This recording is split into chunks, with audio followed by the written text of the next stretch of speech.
c'est Clémentine et Lise, coach mindset et coach business, les hôtes du podcast de la loose. Si toi aussi t'en as marre de voir que des success stories sur Instagram sans jamais aucune ombre au tableau, c'est le podcast qu'il te faut. L'objectif ici, c'est de dédramatiser, désacraliser et relativiser les échecs pour enfin se lâcher la grappe. À travers des échanges sans langue de bois, on va te partager les galères des entrepreneurs comme toi et moi. Retrouve-nous tous les mardis pour un nouvel épisode et découvrir la vraie vie des entrepreneurs. Alors, prêt à kiffer l'échec ? Aujourd'hui, au micro du podcast de la loose, nous recevons Pauline Motteron, plus connue sous le nom de Bête de Marketing. En 2010, Pauline monte sa première boîte et s'ensuit 10 ans de freelancing en tant que consultante en stratégie digitale et community manager, un side business en décoration d'intérieur et une communauté e-sport féminine. Pauline, c'est 15 ans d'expérience, de tests, d'échecs et de recommencement.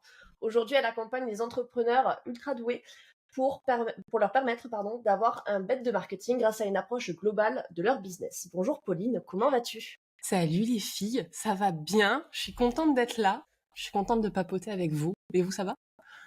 Nickel. Ça va, au top. Et justement, pour que tu sois tout aussi contente, si tu as déjà écouté nos épisodes, tu sais qu'on a un petit jeu pour lancer l'épisode.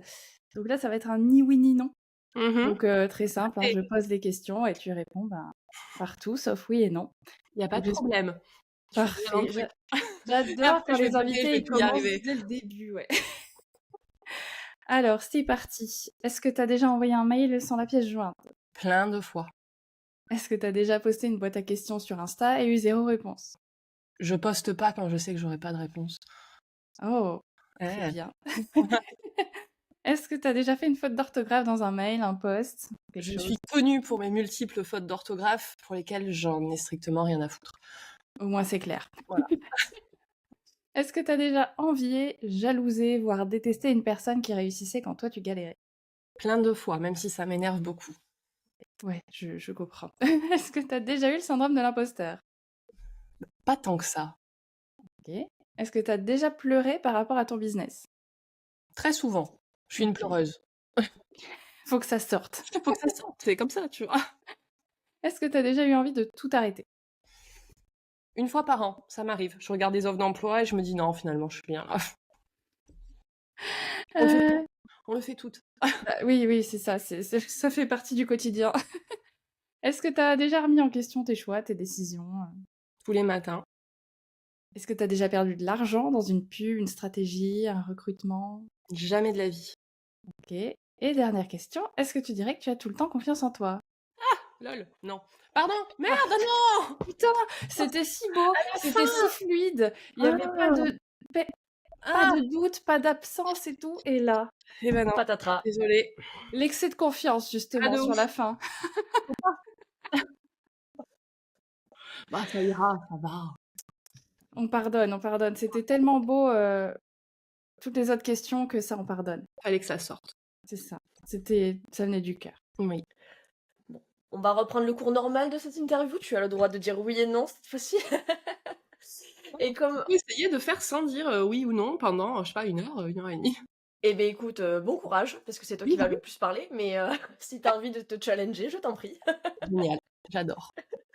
Alors, du coup, on l'a dit en intro, t'as pas mal d'années d'expérience dans l'entrepreneuriat et aussi, du coup, pas mal d'échecs à ton compteur à nous partager, entre la crise du Covid, un rebranding, des procédures par rapport au nom de ta boîte, etc. On va y revenir. Et du coup, on aimerait bien que tu nous partages un petit peu ces grandes looses qui ont marqué un petit peu toutes tes années d'expérience. Donc, je t'en prie, commence par celle qui te fait le plus plaisir. C'est chaud de choisir parce que, comme je disais à Clémentine, la off, avant de commencer à enregistrer, moi, ça fait 15 ans que je suis à mon compte. C'est-à-dire que moi, j'ai connu que le monde de l'entrepreneuriat, en fait, quasiment. J'ai été diplômée en 2009, j'ai fait 2 CDD, j'ai vite pigé que c'était pas pour moi.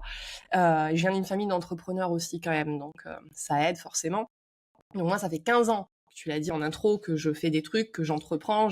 Là, j'en suis à ma 4e boîte.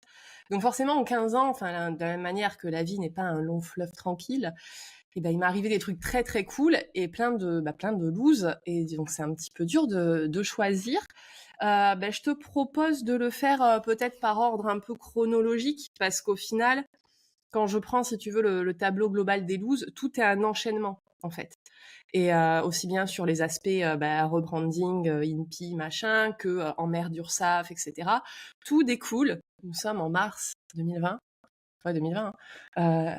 La France et le monde apprend la meilleure nouvelle de la terre. Et donc, à cette époque-là, il faut savoir ce que tu disais, moi ça fait 10 ans que je suis freelance en marketing, communication, stratégie digitale. J'ai dans mes clients beaucoup de retail, c'est-à-dire que je gère la com de centres commerciaux. Donc c'est moi qui pilote, c'est moi qui poste sur les réseaux, qui gère le site, les newsletters. Je m'occupe de la même chose pour des centres de formation et aussi pour des restaurateurs, commerçants, etc., etc. Vous voyez le truc Tout ce qui venir. est non essentiel. Ça pue là Voilà, du coup, hein.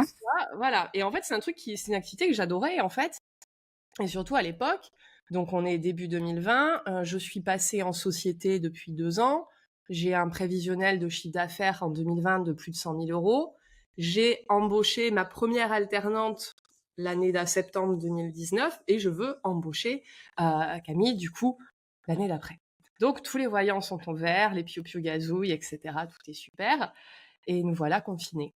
Voilà, hein, je vais pas refaire le... On sait. Et ce qui se passe, c'est que en l'espace d'une semaine, j'ai des mails qui tombent, j'ai des clients qui m'appellent et qui me disent bon Popo, t'as compris, on met tout en pause, on arrête tout, on fait un message de sortie en mode voilà, comme vous le savez, etc. Et on se dit peut-être dans 15 jours, parce qu'à l'époque on sait pas, hein, à l'époque on dit c'est 15 jours, un mois, voilà. Donc moi au début je m'inquiète pas, je me dis bon ok, communication de gestion de crise, on met en place des choses. Sauf qu'en fait, ça dure, ça dure, ça dure. Et du coup, dans ces moments-là, les contrats légaux, les CGV, en fait, les causes exceptionnelles, en fait, ça rentre pas dans ce cadre-là. En fait, c'est comme les catastrophes naturelles. Donc, en fait, je suis à poil et j'ai rien pour me protéger et c'est la merde. Donc, ça fait qu'en l'espace d'une semaine, en fait, je perds 90-95% de mes clients, de ma visibilité, de ma future trésorerie. Et ça pue en fait. Enfin voilà, c'est un truc. Enfin, c'est juste la merde. Et je ne peux rien faire. Donc tout commence à ce moment-là. Et est-ce qu'à ce moment-là, tu réalises l'ampleur de la chose ou t'es encore en mood, c'est que pour 15 jours, dans 15 jours, ça ira mieux, quoi? Ah mais je crois qu'en fait c'est comme tout le monde en fait. Il y avait tellement de sidération, si tu veux, que ma vie pro à ce moment-là, elle passe un peu au second plan. Tu vois, je me dis c'est la merde.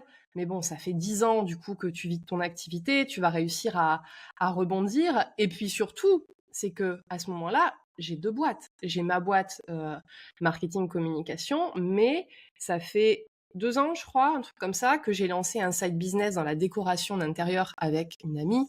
Pour la petite histoire, moi, je crée du contenu pour le taf et à titre perso depuis très, très, très longtemps, quoi.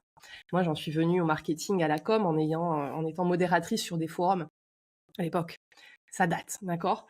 Et une de mes passions à titre perso, c'est la décoration d'intérieur et l'architecture. Donc, en fait, en 2020, en plus de ma boîte, j'ai un compte Instagram, je suis suivie par 10 000 personnes, j'ai un blog qui a pareil 5 000 visiteurs uniques par mois. Et en fait, je me suis fait un petit nom en tant qu'influenceuse déco. Et à cette époque-là, du coup, j'avais créé une boîte avec une voisine qui était tapissière et peintre d'intérieur. Et vu que j'avais une audience, vu que j'avais la communauté, en fait, on venait nous chercher, et on faisait des rénovations, on bossait pour mettre en meubles et en déco des maisons témoins pour des promoteurs IMO. Donc, en fait, j'avais plein de trucs. Donc, je me suis dit, c'est bon, t'as 2 boîtes, c'est cool. Là, c'est une période un peu bizarre, mais jusqu'à maintenant, t'as toujours réussi à rebondir. Et en fait, c'est plus le temps passait, ou plus je me disais, putain, ça va peut-être être compliqué. Et en plus, à titre perso, parce que moi, je ne fais jamais les choses à moitié, attention, petite surprise, je crois que le confinement commence le 14 mars ou le 17 mars 2020. Le 20 mars, donc moi, il faut savoir qu'à l'époque, je suis en couple, mariée, un enfant de 5 ans. Le 20 mars, je dis à mon mari qu'en fait, je veux divorcer. Voilà. Donc, du coup, je me retrouve aussi en mode confinement, plus de taf, une gamine de 5 ans à gérer, et mon futur ex-mari, qui, comme vous pouvez vous le douter, fait une gueule de 3 pieds de long, et en fait, on passe un confinement chacun d'un côté de la maison. Donc, en fait, c'est une période, avec le recul, qui est totalement folle et déconnectée de la vie. Et du coup, je réalise pas, en fait. Moi, je me laisse vivre, je suis contente, je peux glander, je fais du sport, je m'inscris sur Tinder, enfin, je passe le temps, quoi, comme tout le monde, tu vois. Et c'est qu'après, en fait, c'est quand on en sort que je commence à réaliser, quoi. Ok, donc quand on en sort, c'est-à-dire genre 2021, Enfin, soit mai-juin 2020 ou tu plus Ouais, pour moi, c'est après 2021? l'été, quoi, septembre, Ouais, tu vois? ouais, c'est ça, OK. Septembre, ce qui se passe, c'est que mes clients, certains reprennent. Donc, je sais que le chiffre d'affaires, il va pas être dingue, mais on est dans ce truc de reprise. Et surtout, moi, le confinement, la séparation, parce que pareil, on est déconfiné, une semaine après, je déménage, tu vois. Donc, moi, je suis quelqu'un, vous allez voir, je suis très dans l'action, hein, je fais les choses très vite, il faut que ça avance, quoi.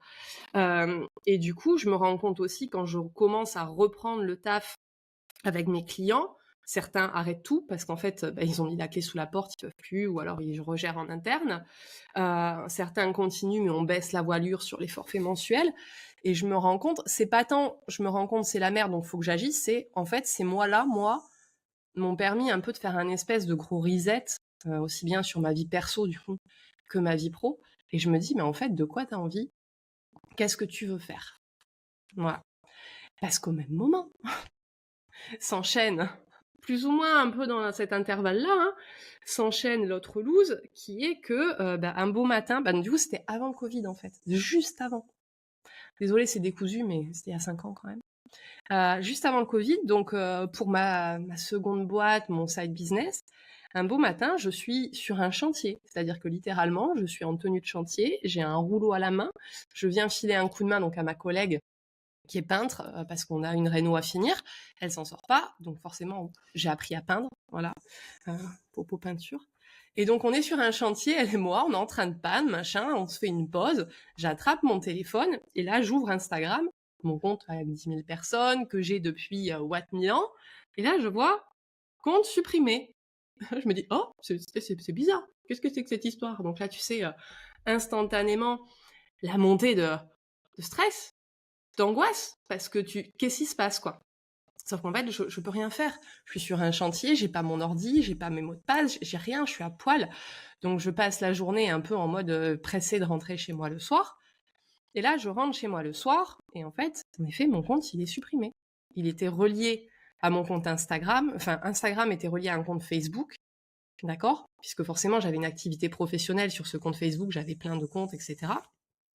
Heureusement, ça n'a touché que mon perso et pas les comptes de mes clients, parce que j'aurais quand même bien eu l'air con. Mais c'est un autre sujet. Et en fait, je me rends compte que mon compte a été suspendu pour violation des règles de la communauté. Voilà. Donc s'ensuit toute une galère, vous vous en doutez, parce qu'à l'époque, il n'y a pas le petit badge qu'on peut payer là pour avoir accès à un SAV. Donc je remue la terre entière pendant une semaine. Et à la fin, j'ai le fin mot de l'histoire. Mon compte Facebook perso a été piraté. À la place de ma photo de profil, on a mis une photo de Daesh. On a posté des trucs pas très sympathiques. Et du coup, tout a été cuté par Meta sans du tout de possibilité de revenir en arrière. Donc je perds mon compte Facebook perso que j'avais depuis 2008, avec à l'époque une utilisation de Facebook qui était très carnet intime, journal de bord, quoi. Donc la vidéo des premiers pas de ma fille, etc., etc. Donc pas cool. Et surtout, je perds l'accès à ce compte Instagram sur lequel repose littéralement tout mon side business. Parce que c'est ma communauté qui me permet d'avoir de la visibilité, qui me permet d'avoir des contacts. Et en fait, même si j'ai mon blog, c'est une époque quand même où les réseaux sociaux commencent quand même pas mal à prendre le pas sur le référencement naturel, sur les usages. Et là, en fait, je me rends compte que c'est la merde. J'ai plus mon compte Insta, j'ai plus ma vitrine, c'est le Covid, donc de toute façon les chantiers c'est mort, on peut plus y aller. Donc en fait, tu vois, tout cet enchaînement de trucs fait que quand on sort vraiment du premier confinement là, qu'on laisse passer l'été, où je pense qu'on a tous vécu une vie en mode mon Dieu, ça y est, on est de nouveau des êtres humains, on peut sortir de chez nous, la folie. Et revient le mois de septembre, revient le besoin de se remettre au boulot. Et là, je me dis, waouh, je fais quoi de moi en fait? Tu vois, je suis dans une période où la vie m'a mis des tartes dans la tronche, et là, je suis obligée de me remettre en question, quoi. Et du J'en coup, profite oui, juste pour te poser une question, justement, quand tu es dans cette période où tu fais le point, est-ce que à un moment donné, tu as l'idée de te dire en vrai j'arrête tout et soit je pars dans du salariat, soit je recommence à zéro quelque chose d'autre, etc. Ou tu avais quand même cette volonté de maintenir ce que tu avais déjà mis en place? pas du tout. Tu vois, j'ai pas dit non. Pas du tout. Pas du tout, parce qu'en fait, à ce moment-là, ça fait quand même 10 ans que je suis à mon compte.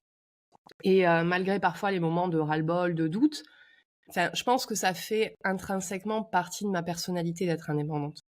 C'est-à-dire que moi, j'ai beaucoup de mal avec l'autorité, j'ai beaucoup de mal à suivre des règles que je trouve débiles. Je suis quelqu'un qui a besoin de...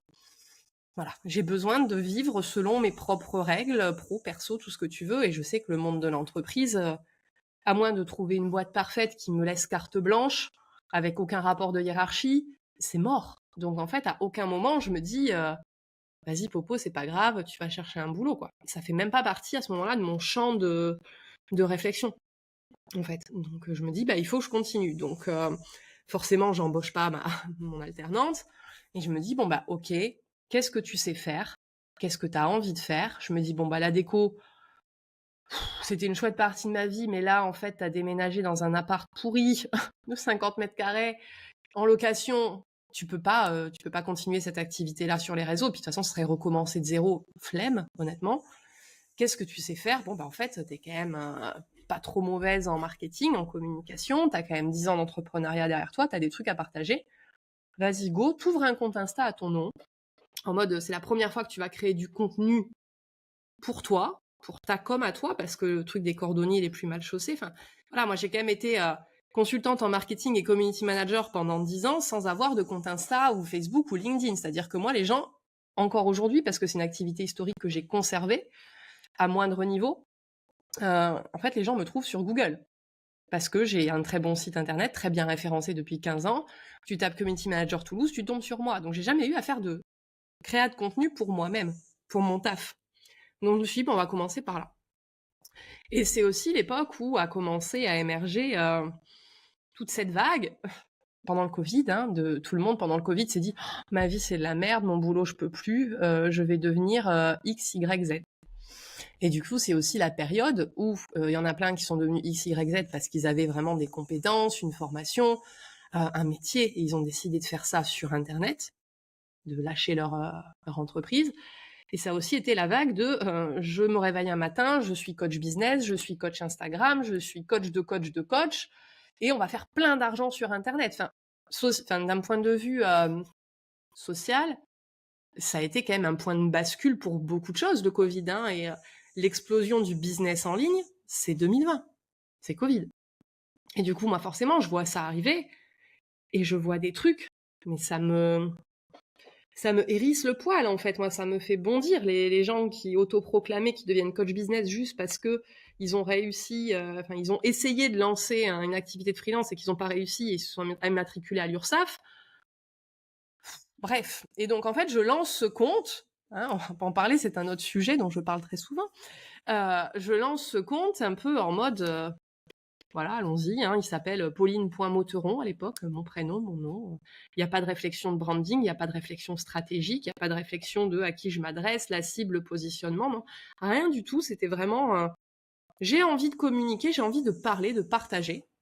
Et puis vienne qui pourra, quoi. Et je crée ce compte-là, je commence à poster des stories où je partage ce que je pense, ce que je ressens, ce que je sais faire. Je suis suivie par quelques potes. Parmi elles, il y a quelques potes entrepreneurs. Et en fait, très vite vient le truc de appelez Pauline si aujourd'hui vous avez besoin de mieux communiquer, que votre marketing est tout pourri. Et en fait, ça commence comme ça. L'activité principale bête de marketing que j'ai aujourd'hui naît dans cette espèce d'époque post-Covid où j'ai perdu mon compte Insta, je suis en plein divorce et où j'en ai un peu marre de faire le même métier depuis 10 ans, en fait. Ok, ouais, donc il y a quand même beaucoup de changements, beaucoup de choses qui se passent en quelques mois finalement Oui. quand même, parce que c'est allé très très vite. Enfin, il a fallu rebondir, tu nous disais, t'es dans l'action et tout. Il a fallu rebondir quand même très très vite pour remettre le pied à l'étrier, parce que j'imagine que du coup ça t'a fait perdre quand même pas mal de chiffre d'affaires. Ah oui, là où le prévis était à plus de 100 000 balles, je termine l'année 2019 en bénéfice de 9 000 euros. Parce qu'en fait, moi, je suis quelqu'un d'assez sympa, faut pas le dire. Enfin, maintenant, je suis moins sympa. Mais à l'époque, je suis quand même plutôt chill avec mes clients. Donc, s'ils peuvent pas me payer ou ils me payent à 30, 60 jours fin de mois. Donc, en fait, quand ça arrive en mars, j'ai encaissé un peu en janvier, février, mars. J'ai un peu d'attente. J'ai clairement de la trésor d'attente en impayé. Mais en fait, ce qui se passe, c'est que ces clients, ils payent pas, ils peuvent pas.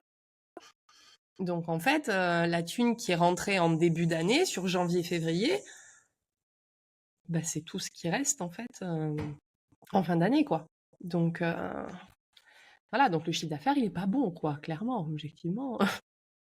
9 000 balles, voilà. Heureusement, moi, à l'époque, j'arrive à vivre parce que j'ai de la thune de côté, parce que comme tout le monde, je bénéficie des aides, etc., quoi. Je fais un PGE aussi. Je fais un prêt garanti par l'État. Donc je sais plus comment c'était le dispositif. Je crois que tu pouvais emprunter jusqu'à un quart de ton chiffre d'affaires de l'année précédente. Donc j'emprunte 25 000 euros. Et je vis avec ça, en fait, pour... Après, c'est aussi pour ça que j'étais assez zen sur la fin d'année. C'est que j'avais mon PGE, 25 000 balles, ça me laissait le temps de voir venir, en fait. Donc, voilà, donc je sais que bon, bah, j'ai mon PGE, ma trésor perso, et advienne que pourra, roule Pedro, quoi. Et est-ce que du coup, il y a eu d'autres répercussions d'un point de vue financière ou vis-à-vis de ta boîte, justement par rapport à cette perte de chiffre d'affaires conséquente? Bah, en fait, ce qui se passe, c'est que, toujours pareil, moi je suis quelqu'un qui est très... Enfin voilà, je peux ne pas aller bien, la boîte peut ne pas aller bien, je vais pleurer un bon coup, je vais être au fond du seau pendant 2-3 jours, mais après, voilà, je fais des trucs pour, bon, du moins pour essayer de m'en sortir, tu vois. Et du coup, très vite, je vois en fin d'année avec ma comptable, là, octobre-novembre, tu sais, quand on prépare le pré-bilan, mon cabinet comptable, on dit, bon, bah en gros, l'année prochaine, on sait que ça va être très compliqué, qu'est-ce qu'on fait? Et du coup, bah, je prends la décision de leur dire, en fait, c'est simple. Là, en fin d'année, 31, année fiscale du 1er au 31 décembre, on clôture l'option fiscale société et on repart sur une option fiscale de micro-entreprise. On change le régime fiscal parce que je suis toujours restée en société individuelle, pas en SARL, pas en SAS, entreprise individuelle au réel, donc en mode société, quoi. Donc je fais un petit courrier, enfin mon comptable fait un petit courrier aux impôts, de sorte à ce que au 1er janvier 2021, je sois de nouveau assujettie, enfin au régime micro, donc 25% d'URSSAF, le prélèvement libératoire sur l'impôt sur le revenu, et c'est clairement ce qui me sauve les miches, parce que si j'avais continué en société, avec les charges d'une société, j'avais de la TVA, etc., hein, c'était pas gérable. Donc il y a eu aussi de la fiscalité derrière et de l'optimisation, quoi. Et ça m'a permis de reprendre 2021 en étant moins prise à la gorge d'un point de vue financier, parce que moi j'ai une boîte, je bosse solo la plupart du temps, j'ai pas des charges de 6 000 balles par mois, quoi, à l'époque. Et justement, tu dis que c'est toi qui as pris la décision, mais est-ce que tu as été conseillée ou est-ce que tu étais consciente du move qu'il fallait faire pour justement sauver Non, un maximum de thunes? j'étais très consciente parce que toujours pareil, quand ça fait 10 ans, t'as ce truc de... t'as ta boîte, t'as ton métier, ce que tu fais, mais t'as le pilotage financier, t'as le pilotage administratif, t'es entrepreneur, quoi. Même si derrière je vais faire d'autres conneries après, on va en reparler, mais voilà, j'ai toujours eu cette truc. Et puis voilà, moi j'ai une famille, comme je vous disais, où c'était des entrepreneurs. Bon, pas du tout dans ce domaine-là, hein. Moi, mes grands-parents avaient un bar, café, tabac. Mes parents avaient un camping, donc rien à voir avec ce que je fais, mais bon, famille quand même d'entrepreneurs. Et du coup, bah, mes grands-parents ont eu un contrôle fiscal. Mon papa a très mal géré sa trésor parce que voilà, il est à l'ouest. Et du coup, quand il a revendu son affaire, bah, il s'est retrouvé à poil parce que voilà, il a très mal géré aussi la sortie. Donc en fait, j'ai toujours été une entrepreneur très flippée, de la thune, de l'administratif, de l'URSSAF. Voilà, j'ai un podcast aussi qui s'appelle Cash Marketing Instant Promo où je parle un peu de tout ça. Donc, mais ouais, c'est vraiment ce truc. Voilà, moi j'ai toujours entrepris parce que je voyais pas comment faire autrement, mais avec ce truc de je referai pas les erreurs familiales, quoi. Donc il y a toujours eu une grosse conscience et un gros point d'accroche mis sur ces aspects-là.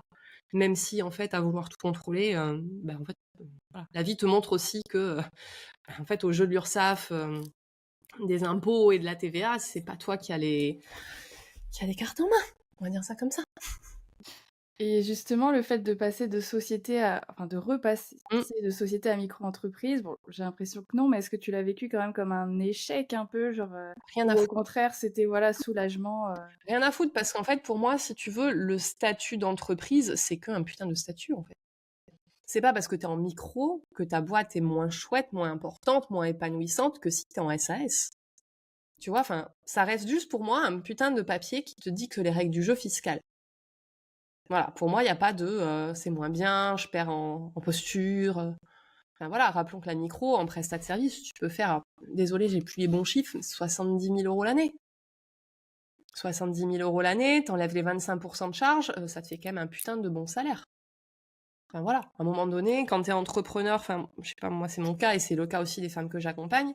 Mon but, moi, c'est pas d'ouvrir une agence, c'est pas d'avoir 5 employés et des locaux à 3 000 € de loyer par mois. Mon but, moi, c'est de rester solo avec une petite équipe freelance réduite, vraiment au strict minimum. J'ai pas envie de gérer d'humain, en fait, moi, c'est pas mon truc. Et du coup, à partir de là, moi là, si aujourd'hui je suis de repasser en société quand même depuis, voilà, j'ai réussi à remonter la pantounette. Mais en vrai, si j'avais pu rester en micro, je serais restée en micro, mais avec grand plaisir en fait. C'est-à-dire que quand tu dépasses le plafond, ça faut en parler aussi. Désolée, je digresse, mais c'est un truc qui me rend ouf.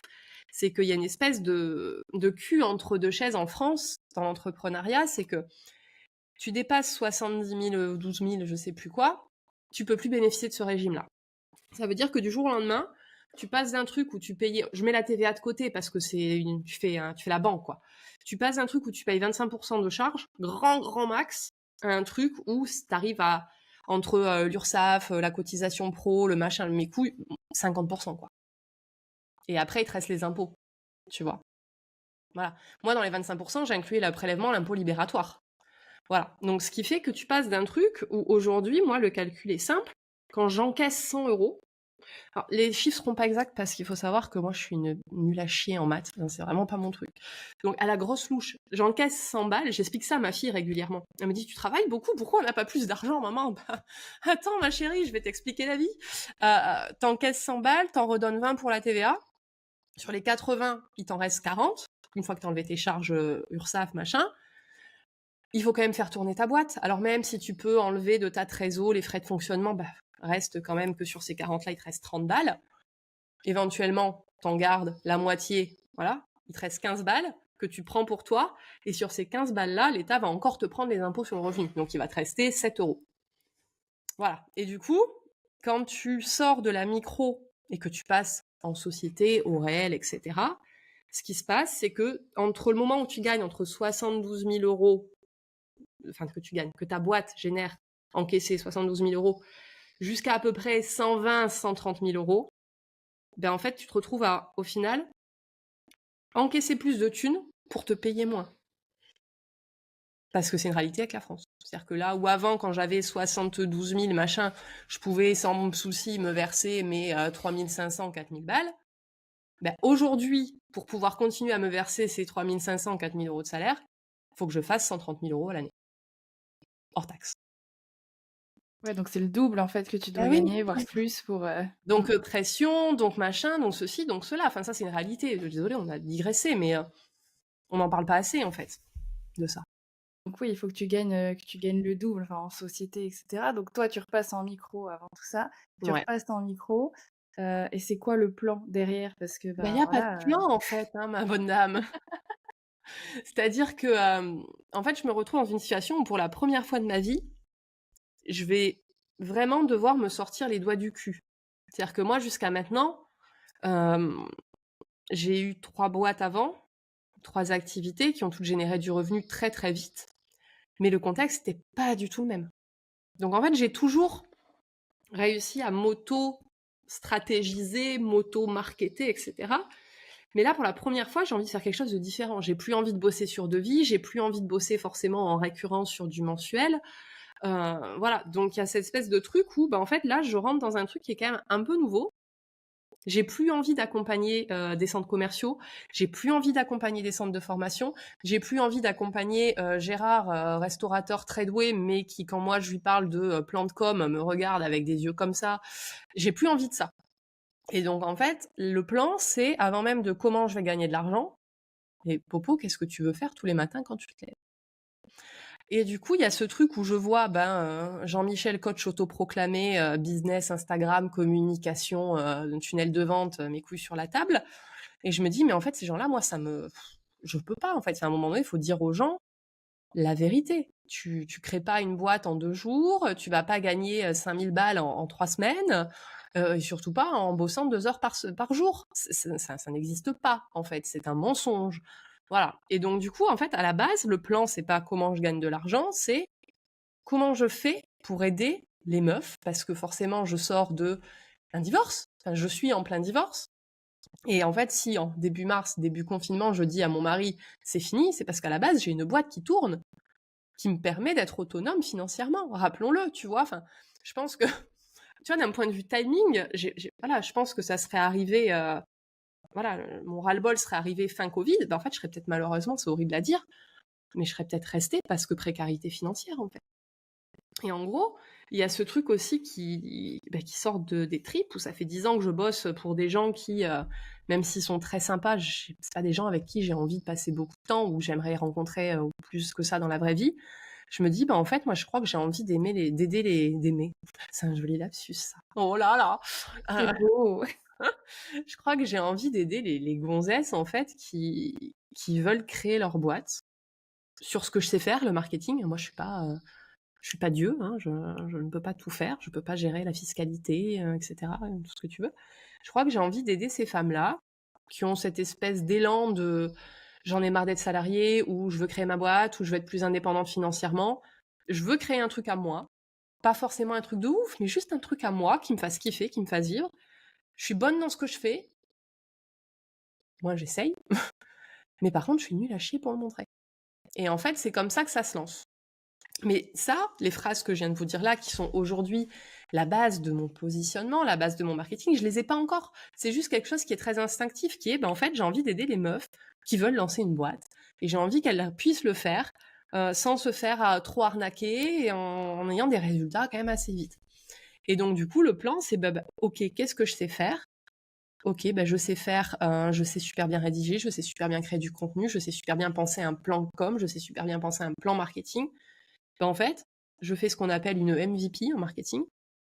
Donc, offre minimum viable, minimum valuable product. Et en gros, je me dis, voilà, je vais bidouiller vite fait un site internet, je vais avoir un compte Insta, et je vais me vendre, entre guillemets, en mode, voilà, je suis assistante marketing. T'as une boîte, tu bosses en ligne, en présentiel, et tu t'en sors pas avec ton marketing. Tu me payes, je suis à 100 balles de l'heure, hors taxe.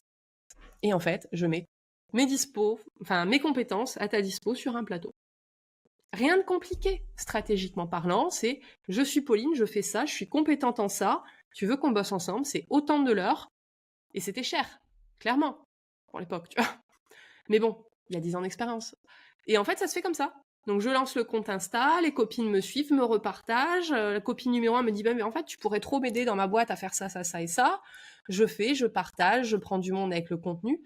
Et en fait, très vite, il se passe que l'activité historique sur fin 2022 du coup, donc 2021 pardon, 2020 Covid, machin, 2021 je lance ce truc là, bête de marketing. Fin 2021, ce qui se passe, c'est que quand je prends mes comptes en fin d'année, les deux activités, du coup, en fait, c'est 50-50 en termes de revenus. Et là, je me dis, ok, en 1 an, tu tiens un truc là, en fait. Et surtout, la part plaisir, elle était dingue. Je faisais quelque chose de nouveau, je faisais quelque chose de différent. J'ai des nanas qui pourraient, franchement, toutes. Là, j'ai rencontré ces 5 dernières années des centaines d'entrepreneurs. En indiv, il faut que je fasse mes comptes en fait, mais ça c'est voilà, les chiffres et moi ça fait 2. Donc sur certains trucs, j'ai accompagné plus de 100 entrepreneurs en indiv et d'autres 130, mais il faut que je compte en fait. Mais entre mes offres indiv, mes offres en groupe, etc., je compte pas mes produits autonomes parce que je pars du principe que t'accompagnes pas quelqu'un quand quelqu'un achète une mini formation. Voilà. Mais concrètement, j'ai accompagné des centaines de nanas. Et quasiment toutes, je me dis, mais ces nanas-là, en fait, j'adorerais aller boire un café avec elles. Pas forcément en faire des potes de ma life, tu vois. Mais il y a une espèce de niveau de kiff, en fait, à accompagner des nanas avec qui tu rigoles. Et puis moi, je viens d'un monde où c'était très, très corporate. Fallait pas dire un mot de travers. Moi, j'ai beaucoup de mal à vous voyer les gens. Je me rappelle jamais des prénoms. Quand il y a un truc qui me gonfle, je sais ça. Même si j'arrive à ne pas le dire, ça se voit sur ma tronche. Donc, pendant 10 ans, ça a été très, très dur pour moi de chaque matin chausser des baskets dans lesquelles je me sentais grave à l'étroit, tu vois. Et du coup, il y a ce truc où en 1 an, il y a un 50-50 qui se fait. D'un côté, la balance plaisir, elle est là. On va mettre la vidéo. Là, elle est là, et de l'autre côté, elle est là. En fait, c'est-à-dire que j'ai des clients historiques avec qui je kiffe bosser, et eux, je les garde. Mais alors, les autres qui sont partis, c'est pas grave. Et du coup, je me dis, bon, ok, go, maintenant, qu'est-ce que tu fais? Ok, tu mets toute ton énergie dans ce nouveau projet. Et c'est là que la communauté, même si elle n'est pas énorme, aujourd'hui, je suis suivie par quoi? 4000, je sais plus 4000 les chiffres, 4500 personnes, la meuf en a rien à branler. Et, mais voilà, je me dis, il y a un truc à faire, et surtout, je m'éclate. Donc, qu'est-ce que je fais? Maintenant que tu as lancé ta MVP, et puis de suite, ça a pris, en fait. De suite, je me faisais 3000 balles par mois avec juste ça, en fait. À coût de 100 € de l'heure, ça va vite. Et je commence à créer un écosystème d'offres, je commence à retravailler mon positionnement pour moi-même me marketer, sortir de la concurrence, parce qu'on est dans une période où t'es quoi? T'es coach business, t'es assistante, t'es copywriter, parce que forcément, plus de 10 ans, en fait, je sais aussi bien copywriter une page de vente que de te faire un tunnel de vente, aussi bien techniquement que, tu vois, dans la stratégie. Je sais réfléchir à quelle offre lancer. Enfin, c'est mon job, c'est le marketing, en fait. Et je me dis, go, je brande ma boîte, je pense que ce projet-là, finalement, je vais continuer dedans, c'était un peu un test. Et en fait, je me rends compte que ça fait littéralement 1 an que j'appelle mon audience Josiane. C'est très important pour la suite.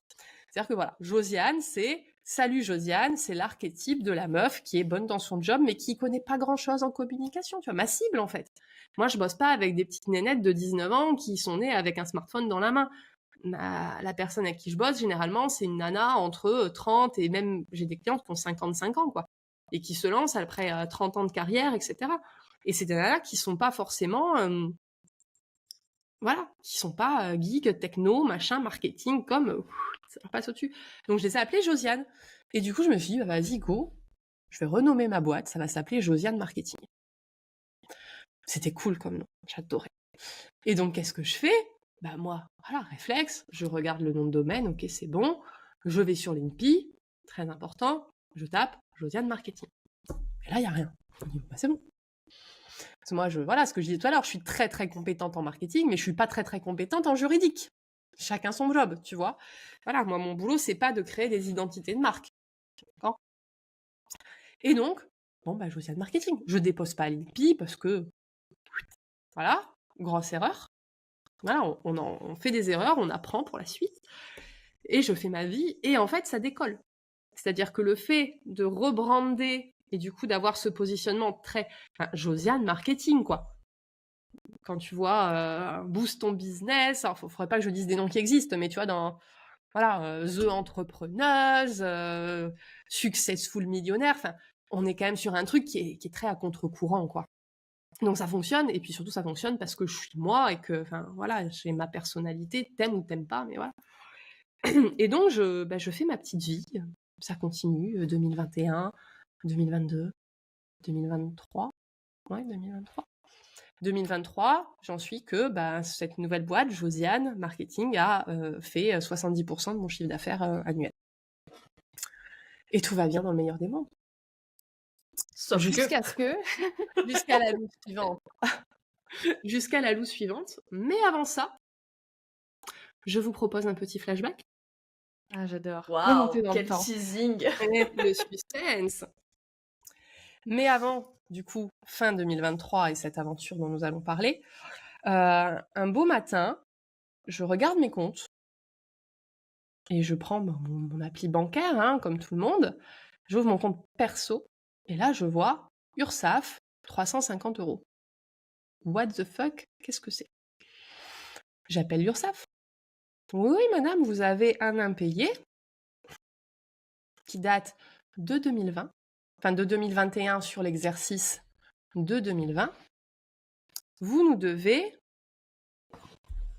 Je sais même plus. En fait, ça m'a tellement trauma cet épisode que je l'ai enlevé de ma mémoire. Je crois que je leur devais quelque chose comme 6 ou 7 000 balles.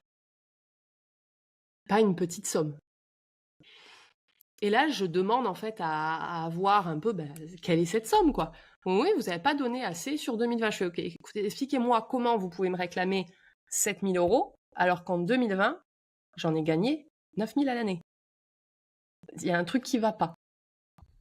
C'est pas cohérent, Jean-Pierre. Je veux bien peu payer, mais sois cohérent. Et donc, s'ensuit en gros toute une bataille, clairement, qui aura duré 2 ans, où j'ai fini par avoir des huissiers qui venaient à la maison pour me dire faut payer madame. Non, je paierai pas, j'attends en fait. Et le problème quand tu te lances dans un truc comme ça, c'est que l'administration française, un peu comme Meta à l'époque quand j'ai perdu mon compte Instagram, c'est un fonctionnement qui est très opaque. Et quand tu entreprends, que ce soit Meta, l'URSSAF, les impôts, l'INPI aussi, on va en parler, tu joues avec des règles du jeu qui ne sont pas dictées clairement. Déjà, t'es censé savoir qu'il y a des règles du jeu, mais c'est tellement expliqué de manière tellement chiante que t'as pas envie de les lire. Tu sais, c'est comme ce jeu de société que t'achètes, tu dis, ah, ça va être génial, et t'ouvres la notice, t'as 37 pages comme ça, tu mets 7 heures à installer le plateau, t'as pas envie, quoi. L'URSSAF, les impôts, c'est pareil. Voilà. Et donc, en fait, s'ensuit une bataille de 2 ans, à coups de courrier, de recommandés, je prends une avocate, un comptable fiscaliste, machin, jusqu'à réussir, en fait. Donc pendant 2 ans, ils me courent après, ils veulent me prendre de l'argent, je bloque les comptes, machin, etc. Ah non, c'était... Voilà, les huissiers qui frappent, mais vous n'êtes toujours pas payé? Ben non. Et en fait, je finis par réussir à avoir ce qu'on appelle une étude de... Putain, pas un état des comptes. En gros, un doc où ils expliquent pourquoi ils te réclament cet argent-là, tu vois. Et je finis par réussir à avoir un humain aussi. Ça c'est quand même fou. En France, tu payes... Enfin, rappelons-nous. Je vais passer pour la meuf un peu révoltée, hein. J'étais anarchiste quand j'étais au lycée. Tu donnes 45% de tout ce que tu gagnes à l'État. Ils sont même pas foutus de te trouver un putain d'humain avec qui discuter, avec qui suivre un dossier. Enfin, je trouve ça quand même plutôt fou. Et donc, en fait, je finis, voilà, au bout de 2 ans, j'ai gain de cause. Je ne leur dois en fait que 140 €. Que je paye avec plaisir. Mais en gros, ils m'ont bien fait chier pendant 2 ans. 2 ans pour 140 balles, quoi. Voilà. Et puis ce que ça m'a coûté un peu Et aussi puis, en énergie, en recommandé, hein. J'ai eu un budget recommandé, les gars. Non, et puis même en charge mentale aussi, parce que j'imagine que ça doit t'impacter aussi émotionnellement, quoi. Tu dois être frustré, tu dois être énervé, et mine de rien, ça doit se répercuter aussi dans ta vie de tous les jours, dans ta vie J'étais pro, ta vie surtout perso. angoissée, en fait, parce que quand t'as des huissiers qui viennent sonner chez toi, tu beau savoir qu'au fond, t'es pas en tort, ça reste une machine, en fait, qui te roule dessus et moi, voilà, moi, en plus, à titre perso, moi, c'est la blessure d'injustice, tu vois, qui remonte très fortement et voilà, tu beau te battre avec tes petits bras, en fait, tu te bats contre quelque chose de plus grand que toi. Mais heureusement que j'ai pas lâché, hein. Il y en a des moins, enfin, moi, je sais que quand je sais que j'ai raison, je suis une hyène, en fait. Si j'avais lâché l'affaire, je leur aurais filé 7000 balles pour rien, en fait. Enfin, à un moment donné, ça fait 15 ans, les gars, que je... Alors, oui, on paye de l'URSSAF pour les retraites, tout ça. Bon, on voit l'état de notre retraite, hein. Je pense que nous, on va pouvoir aller se faire cuire le cul. Donc, ça fait 15 ans que je vous donne de la thune. Il n'y a pas de souci. J'ai toujours payé en temps, en heure, mais je veux payer juste ce que j'ai besoin de vous payer, quoi. Mais bon, surtout que c'est hallucinant que tu aies eu le document qui explique, genre, au bout de 2 ans, enfin, genre à la fin, alors que c'est quand même un truc, tu pourrais dire pourquoi tu me donnes pas ça dès le début, et comme ça, on Parce gagne. que l'administration française, en fait. Et parce que même eux, en fait, ils étaient complets. Après, je blâme pas les salariés de l'URSSAF, je blâme le système, en fait. Parce que ces gens-là, pour avoir du coup discuté finalement avec quelqu'un, ils sont tout aussi au bout de leur life que nous, en fait, hein. Ils sont livrés à eux-mêmes, on leur gueule dessus toute la journée. Enfin, c'est comme les gens qui bossent chez Pôle emploi. Enfin, franchement, les pauvres, quoi. Et voilà, non, c'est juste que c'était un truc post-Covid où l'URSSAF a gelé aussi les prélèvements. Ils ont arrosé aussi beaucoup de monde et puis tout a été mis en pause. Et du coup, quand ils se sont retrouvés sur 2022, 2023 à rattraper les comptes, en fait, il y a eu en cascade une somme d'erreurs. Des gens aussi qui ont quitté l'URSSAF, qui sont revenus. Enfin, voilà, les services publics en France de nos jours, on sait ce que c'est, quoi. C'est le bordel. Donc ça n'a pas été un truc, ça a été une somme de plein de petites trucs qui, voilà, mon dossier a été perdu. Entre-temps, comme j'ai divorcé, j'ai changé d'adresse, ils ont bien reçu, moi j'ai bien reçu le papier de l'INPI, non, l'INSEE, comme quoi j'avais déménagé, mais l'URSSAF, je ne sais pas pourquoi, continue à m'envoyer des courriers à mon ancienne adresse où le suivi de courrier était terminé depuis 3 mois. Enfin, ça a été un millefeuille de merde sur merde qui nous ont amenés à ce truc-là. Autre loose, tu vois. Et du coup, ça nous amène à fin 2023. À peu près la période où ça s'est un peu résolu, tu vois. Mais c'est bien, ça se fait, en enchaînement comme ça, voilà, c'est une loose se termine, il y en a une autre qui commence. C'est ça, tu vois? J'ai envie de te dire, comme ça, on s'ennuie pas au moins. Voilà, parce qu'il faudrait pas que tu perdes l'habitude, tu vois? Comme ça, tu es pas dépaysé, c'est super, on reste dans la C'est ça, dynamique, on c'est ça. adore, Mais quoi. maintenant, je le prends, enfin, j'essaye de le prendre avec philosophie. Même si maintenant, dès que je vais à ma boîte aux lettres et que j'ai un courrier, impôts, machin, je peux pas m'empêcher d'avoir un coup de stress en mode: «Putain, mais qu'est-ce qu'ils vont me faire cette fois-ci, quoi?» Tu sais? Moi, j'ai pas peur des PV, hein. J'ai peur des rattrapages URSSAF. Ouais, c'est pas le Écoute, même tarif, quoi. Non, si ça c'est pas peut te les mêmes. rassurer, moi, l'URSSAF, ils m'ont cassé les couilles pour 1 € que je leur devais de Ah ouais? 2022. Ouais, ouais, Amusant. ouais. Et ils m'ont fait chier pendant 3 mois. Tu as envoyé ta pièce, j'espère? Ah, mais attends, mais ça a été franchement, un scandale parce que du coup, je leur ai envoyé des screens de tous les paiements que j'avais faits sur toute l'année, etc. parce que je voyais pas d'où venait l'écart. Et en fait, c'était eux qui avaient mal calculé mes cotisations. Mmh. Et donc, du coup, moi, j'ai payé ce qui avait marqué sur le papier, tu vois. Mmh. Bah, normal. Bête et discipliné. Et il m'a dit, non, en fait, il manque 1 €. Et en gros, pendant 3 mois, je pouvais plus faire mes déclats URSSAF, il m'avait bloqué tout mon compte tant que je payais pas mon 1 € Ton de euro 2022. Voilà. non, mais voilà. Mais de toute façon, je pense que tu demandes à n'importe quel entrepreneur, que ce soit quelqu'un comme moi qui est à son compte depuis 15 ans ou même quelqu'un qui vient de s'immatriculer, tout le monde a une anecdote à raconter sur l'URSSAF. Tout le monde. Moi, j'ai vu, typiquement, quand j'ai parlé de ce truc-là, j'avais fait un réel où un jour, je me suis levé un matin, l'URSSAF me réclamait 6 ou 7 000 balles. Je crois que j'ai fait 500 000 vues. Ça arrive à tout le monde. Et je n'ai reçu je ne sais pas combien de messages en me disant comment t'as réussi à t'en sortir. Moi, ça m'est arrivé. Enfin, des dingueries. C'est ouf. Bon, bah, espérons qu'il y ait pas trop d'anecdotes URSSAF non plus, parce qu'ils sont bien gentils, mais Ah. on est content quand on n'a pas de nouvelles. Donc, OK, super. Et donc, fin 2023, que se passe-t-il? Bon, 2023, j'arrive enfin à me défaire de l'URSSAF. La boîte tourne bien. Je fais la majorité de mon chiffre d'affaires avec Josiane Marketing. Tout va bien. C'est super. Je pars en vacances pour mon anniversaire avec mon mec. Donc je vais sur la Costa Brava où une de mes meilleures amies vit. C'est mon petit truc. J'y vais plusieurs fois dans l'année. On est au restaurant. Et là, je sais pas ce qui me prend parce que au bout de 15 ans, j'arrive à prendre des vacances et à couper quand même. J'ouvre ma boîte mail. J'ouvre ma boîte mail et là, j'ai un mail qui dit « Je suis monsieur Bidule de l'agence Josiane à Paris. J'ai découvert votre compte Instagram. » Spoiler alert, je pense juste qu'en fait, comme l'agence était suivie par quasiment personne, ils ont du mal le prendre, tu vois. On a découvert votre compte Instagram. On a déposé Josiane à l'IMPI en telle année, dans telle classe. Vous êtes prié de très très vite changer de nom, en fait, sous peine de poursuite pour parasitisme, ça s'appelle. Parce que quand en fait on peut confondre deux marques, ça s'appelle le parasitisme. Et moi là, je me dis, mais pourquoi t'as ouvert ce putain de mail en fait? Trop con. T'es en vacances, c'est ton anniversaire en plus, tu vois. Pourquoi tu fais ça, Popo, hein? Pourquoi tu as cette tendance à chercher la merde? Et donc là, de suite, j'appelle un de mes meilleurs amis qui bosse du coup beaucoup pour des startups dans la propriété intellectuelle, etc. Enfin, le branding de marque. Donc, il s'y connaît beaucoup plus que moi.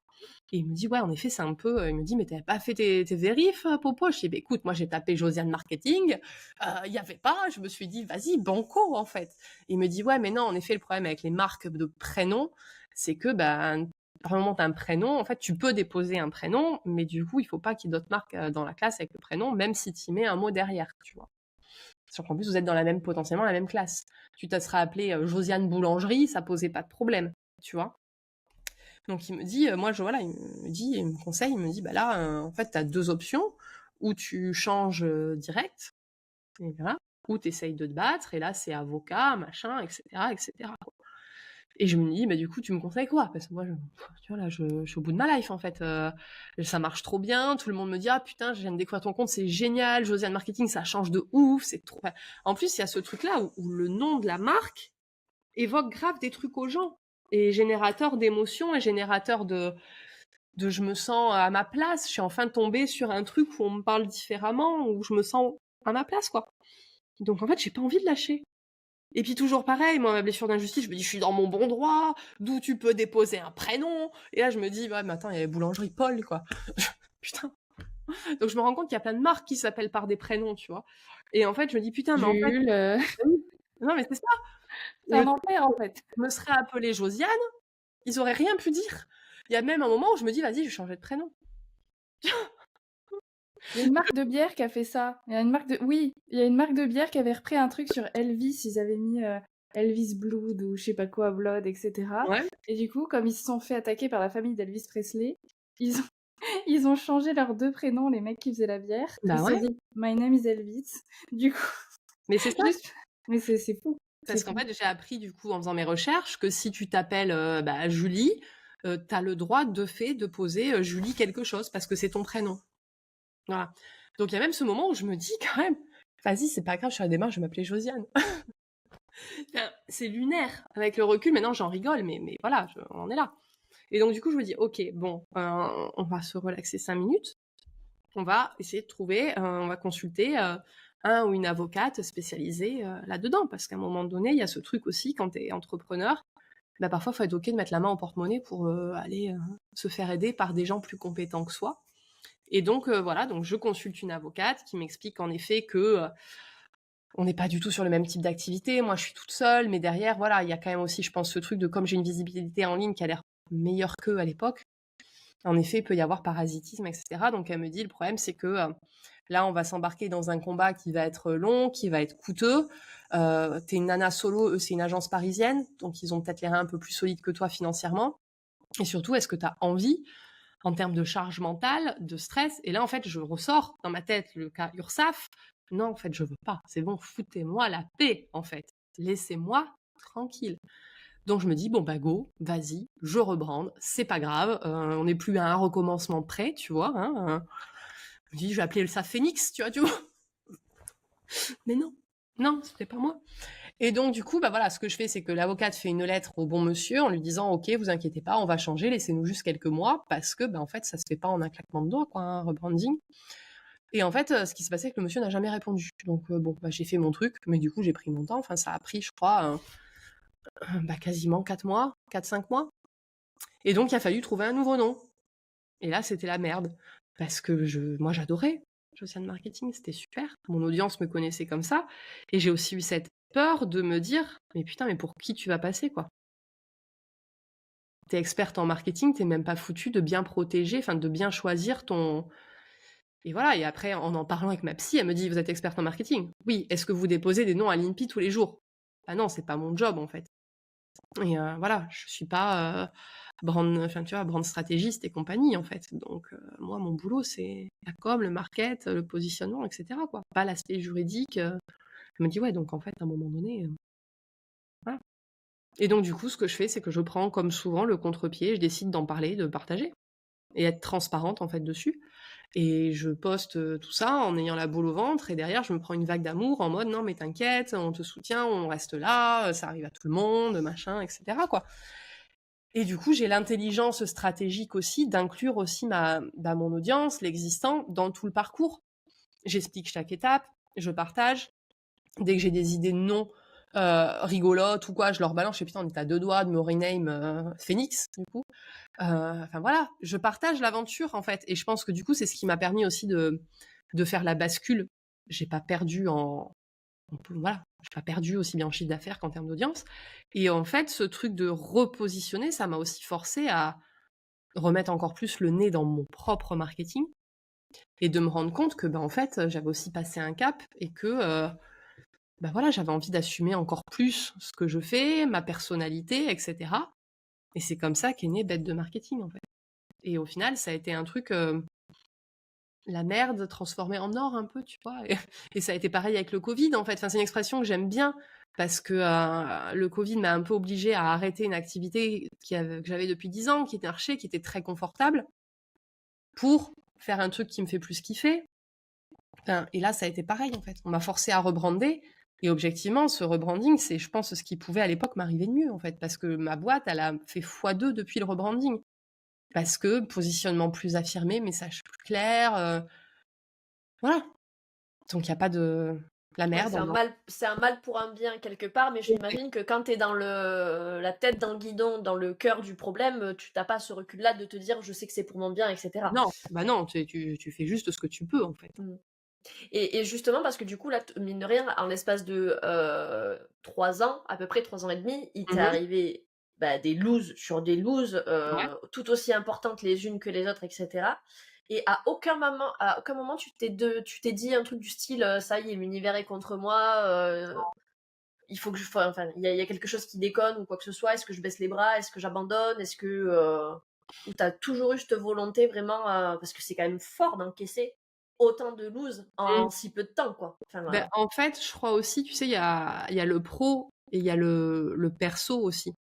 Et en fait, je pense qu'il y a ce truc après, enfin, putain, je vais pas faire ma vieille conne, mais bon, moi, je vais quand même sur mes 40 ans, hein, petit à petit, j'ai 37 ans. Même si je sais, je ne les fais pas. Merci. Euh, tout à fait. non, voilà, je vais quand même tranquillement sur mes 40 ans. J'ai une enfant de 11 ans, j'ai vécu un divorce, j'ai vécu que quand ma fille est née, en fait, on a appris qu'elle avait une grave maladie cardiaque, elle a dû être opérée à 5 mois de vie. Donc j'ai vécu quand même pas mal de merde. Et je pense que c'est ce qu'on appelle un peu la résilience, tu vois. À un moment donné, ça fait chier, clairement, mais il y a plus grave, quoi. Tu vois, à un moment donné, et il y a ce truc de, il y a plus grave, et c'est pas du défaitisme, en fait. Je pense que c'est juste accepter que, je dis ça alors que je suis quelqu'un qui est accro au contrôle et j'ai besoin de tout contrôler pour me rassurer. Mais la vie me montre qu'en fait, tu peux tout contrôler. À un moment donné, faut lâcher. Enfin, il va t'arriver des trucs, quoi. On peut pas se mettre dans des bulles. Et quand t'entreprends, c'est encore pire. Parce que les règles du jeu, ce qu'on disait tout à l'heure. Et, euh, et je pense qu'au fond, si j'ai pas lâché l'affaire et que j'ai pas repris de job, c'est parce que déjà ça marche. C'est que, si tu veux, quand tu prends l'équation, enfin, faut jamais regarder, je pense, c'est ce que je dis à mes clientes. Il y a un truc qui a pas marché, mais regarde pas juste ce truc-là, regarde tout ce qu'il y a autour, en fait. Dézoome, tu vois. Et, ok, il y a des merdes administratives, légales, tout ce que tu veux, mais derrière, ta boîte, elle tourne, t'aimes ce que tu fais, tu te verses tes 3500, 4000 balles par mois. Donc, en fait, déjà, on va se relaxer. Si j'avais eu ces merdes-là en étant en galère financière, clairement, j'aurais lâché l'affaire. Moi, ce qui m'a sauvée, c'est le fait que c'est une boîte qui est stable. Tu vois, enfin, je suis très pragmatique comme meuf. Enfin, tu vois, j'aurais pas persisté si c'était un truc où je gagnais 500 balles par mois, quoi. À un moment donné, stop, on va arrêter de se faire du mal pour rien, les gars. Mais Oui, là, il ça faut valait le choisir ses coup. combats. C'est ça, ça valait le coup. Ça, je dis beaucoup en tant que maman de préado, tu vois. Mais à un moment donné, ça valait le coup. Ça valait le coup. Et pour avoir aussi, comme des amis entrepreneurs, pas juste mes clientes, hein, mais vraiment des amis avec qui je connais l'aspect perso, on a tous des merdes. Enfin, faut être très raccord avec. Tu parles à n'importe quel chef d'entreprise, c'est merde sur merde. Quand tu lances ta boîte, que ce soit pour rester solo ou pour ouvrir un truc où tu as 100 employés, t'es OK avec le fait que ton taf, la moitié de ton temps, ça va être de gérer des merdes. C'est pas fait pour tout le monde, faut être très raccord là-dessus.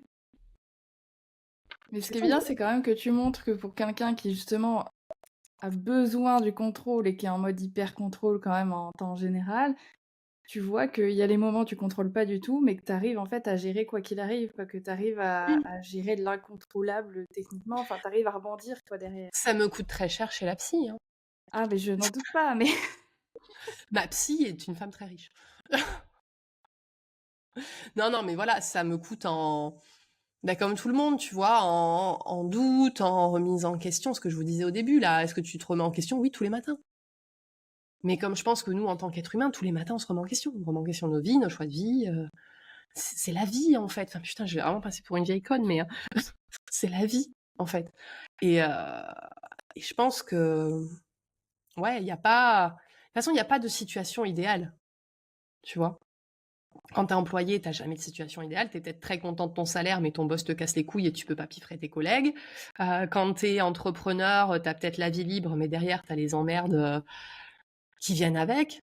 Je pense que les personnes les plus tranquilles, c'est les rentiers qui sont nés avec une cuillère d'argent dans la bouche. Et encore, hein, ils doivent avoir leur lot de merde aussi, tu vois. Enfin, et je pense que d'avoir fait un peu ce truc-là, de me dire, bon, en fait, c'est comme ça.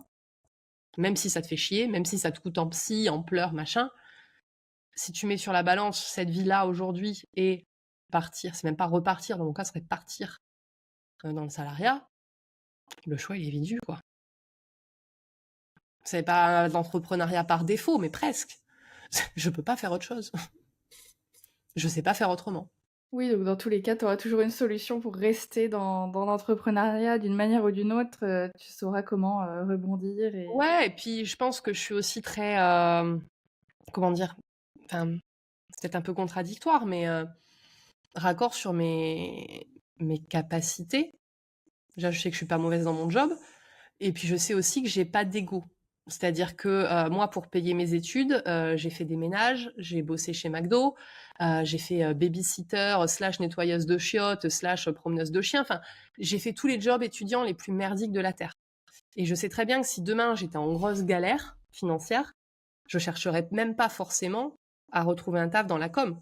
Je retournerais bosser chez McDo. Je m'en fous, en fait. Il n'y a pas d'ego là-dedans. Comme quand tu me disais tout à l'heure, le fait d'être passé de société, non, pas d'ego. J'ai plein d'ego à titre perso, tu vois. Mais dans le pro, pas d'ego. Tant mieux, tant mieux. Comme ça t'évite de le prendre justement tout personnellement, de façon très violente et de te remettre encore plus en question. Comme tu disais, on est humain, on fait que ça. Donc si en plus, on devait passer notre temps à le faire aussi dans le business, à chaque rétrogradation ou à chaque obstacle, à chaque machin, ça serait Bah oui. compliqué, quoi. Et puis c'est que Et ça, puis, le business. C'est et t'avances. puis même, ça évince aussi tout ce qui est peur du jugement, peur du regard des autres, ce genre de trucs, vu que t'as pas forcément d'ego sur ce point de vue-là, tu t'en fous de ce que les gens vont dire, penser, croire. Ben, les seules personnes pour lesquelles j'ai ce truc de qu'est-ce qu'elles vont penser, croire, c'est les nanas qui payent et qui sont clientes. Elles, je leur dois quelque chose. Elles, leur opinion, leur regard, ça compte. Mais c'est les seuls. Les autres, j'en ai rien à foutre. En fait. Parce que sinon, tu fais rien, de toute façon. Donc, voilà, les seules personnes qui ont de la prise sur mon ego, c'est mes clientes. Mais comme je fais bien mon job, normalement, ça se passe bien. Donc, je suis très rarement confrontée à des situations où mon ego est remis en question. C'est ce que j'allais te demander, justement, si pendant une de ces galères, une de ces looses, il y a justement eu quelque chose avec des clientes qui t'ont fait une remarque, ou est-ce qu'elles t'ont soutenu, enfin, comment Non, parce elles que, ont vécu à ce moment-là? pareil, comme je suis très transparente, je dis les choses. Donc, quand j'ai eu des périodes dans ma vie où je savais que j'allais être moins dispo, moins réactive, ou juste même parfois moins de bonne humeur, bah, je dis. Là, en ce moment, ça va pas, il m'arrive telle couille, donc je préfère te prévenir. Je vais être moins réactive sur mes réponses. Il se peut que je sois encore moins contenante que d'habitude, parce que moi, faut savoir, quand on bosse avec moi, elles le disent toutes, hein, je venais pas chercher quelqu'un qui me caresse dans le sens du poil et qui se prend pour ma psy, quoi. C'est pas le genre de la maison. Donc, voilà. Mais je pense je pars du principe qu'à partir du moment où tu dis les choses de manière honnête, de manière telle qu'elles sont, en fait, sans tenter d'enrober, sans tenter de mentir ou de cacher, faut pas oublier qu'on a des humains en face. Et là, je me dis, si la personne n'est pas capable, par contre, de piger ça, j'ai rien à faire avec elle, en fait. Tu vois? De la même manière que quand tu demandes un coup de main, quand tu te lances à un pote qui peut avoir un réseau, qui peut avoir machin, et qui te dit non, t'as pas rien à faire en étant pote avec cette personne-là. C'est juste, tu vois. Je pense. Trop bien, trop bien, trop bien. J'allais dire, est-ce que tu as un conseil du coup à nous donner, même si techniquement c'est un peu déjà... 12 000? Non, je sais pas. Un truc que je dis souvent, ouais, c'est... En fait, moi, l'entrepreneuriat m'a appris plein de choses. Sur moi, sur le boulot, la vie perso, la vie pro. Mais ouais, je pense que le truc qui revient le plus souvent, c'est que ouais, tu peux faire de ton... En fait, fais de ton mieux. Parce que de toute façon, il faut faire de son mieux. Mais accepte, en fait, que les choses... que la vie, que machin, que ça évolue. Et qu'en fait, si tu te mets à te lancer dans un business, faut être très très raccord avec le fait que tu vas te prendre des vagasses dans la tronche que tu n'auras pas prévu et que tu seras obligé de surfer dessus, en fait.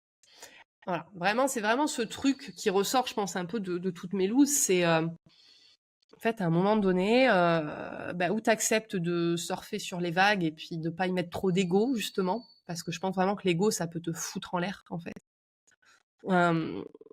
Ou alors, c'est pas grave. Et c'est aussi pas grave d'arrêter. Moi, ça, je l'ai eu dit à beaucoup de nanas qui venaient en... Alors, je fais plus de call découverte à proprement parler parce que ça me pète les couilles, mais du coup, on échange et on finit par s'appeler. Et c'était une nana qui me disait, oui, mais là, je sais pas, est-ce que je continue, machin. Et j'ai dit très longtemps, enfin plusieurs fois, non, mais en fait, moi, je veux pas qu'on bosse ensemble parce que là, tu es en insécurité financière. Là, le besoin, c'est pas une stratégie marketing, c'est pas qu'on revoie ta com, c'est que tu bouffes le mois prochain.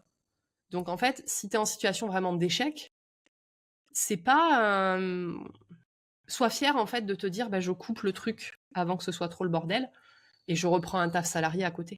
En fait. Vraiment, il y a ce truc de voilà, déculpabilisons aussi sur les échecs parce que en fait tout le monde en vit. Alors même si c'est pas sexy, même si c'est pas instagrammable, les couilles en arrivent tout le temps. Ça vous va?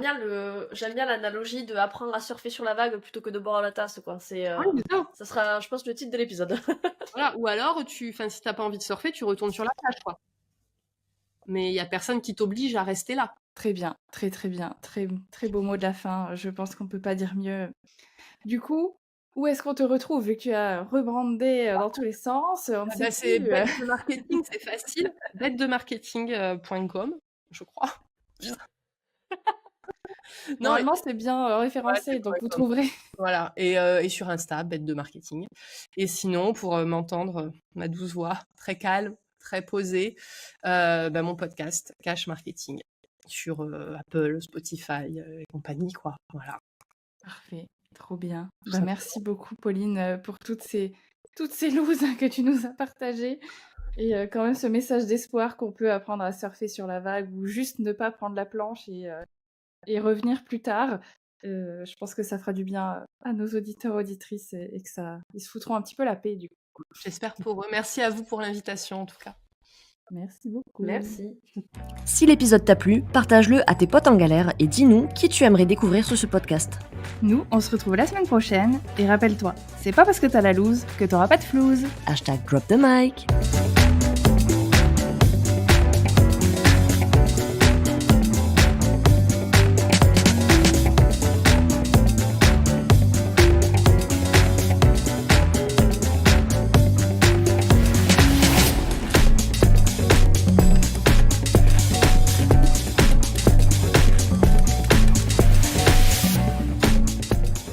Mais qu'est-ce que tu fous? T'es encore là?